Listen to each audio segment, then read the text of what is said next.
জুলাই বিপ্লব পরবর্তী বাংলাদেশের যে ঐতিহাসিক সুযোগ তৈরি হয়েছে, সেই সুযোগকে বন্ধ করার জন্য, নষ্ট করার জন্য ওই দল পাগল হইয়া গেছে। ওই দল ফ্যাসিবাদী আমলে যেভাবে পেছনের দরজা দিয়ে ক্ষমতা এসেছিল খুনি হাসিনা, সেই কাঠামো আবার রেখে দিতে চায়। জুলাই বিপ্লব পরবর্তী আজকে ১.৫ বছর সময় আমরা পার করছি। আজকে ৫০০ দিনের আমলনামা যদি ওই দলের দেখেন, আপনারা দেখতে পাবেন ওই দল পুরো সময় ধরে চাঁদাবাজি, টেন্ডারবাজি, ধর্ষণ, সন্ত্রাস এবং মাফিয়াতন্ত্র কায়েম করেছে। আজকে ১.৫ বছর পরে তাদের একজন নেতা এসেছে।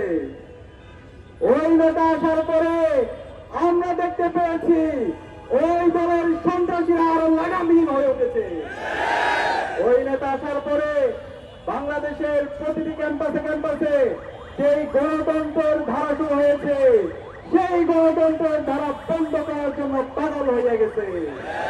আমরা দেখতে পেয়েছি শাহজালাল বিজ্ঞান ও প্রযুক্তি বিশ্ববিদ্যালয়ের যে নির্বাচন, সেই নির্বাচন কমিশনের সামনে মতন করে এবং বিচার বিভাগকে প্রভাবিত করে ওই নির্বাচনকে বন্ধ করেছে। আজকে সারা বাংলাদেশের মানুষ দেখছে ওই দল বাংলাদেশের গণতন্ত্র চায় না, তারা বাংলাদেশের মাফিয়াতন্ত্র চায়। আমরা দেখতে পাচ্ছি ১২ ফেব্রুয়ারি আসার আগে তারা পরাজয় হয়ে গেছে।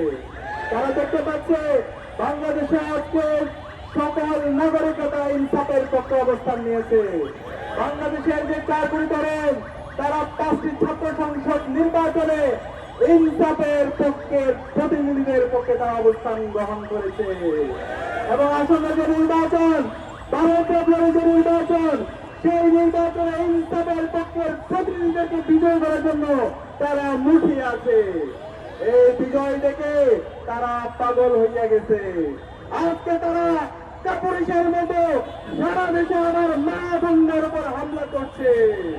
আমরা বলতে চাই, ওই বিএনপি সন্ত্রাসীরা আর কোন মা বোনদের উপর যদি তারা হামলা করে, আমরা সারা দেশের ১৮ কোটি জনতাকে প্রতিরোধ করে তুলবো।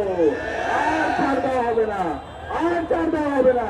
তোদেরকে বলতে চাই, এই জুলাই বিপ্লবে ছাত্রলীগের সন্ত্রাসীরা খুনি হাসিনার পেটোয়া বাহিনী ১৫ জুলাই আমাদের বোনদের উপর ঢাকা বিশ্ববিদ্যালয়ে হামলা করেছিল।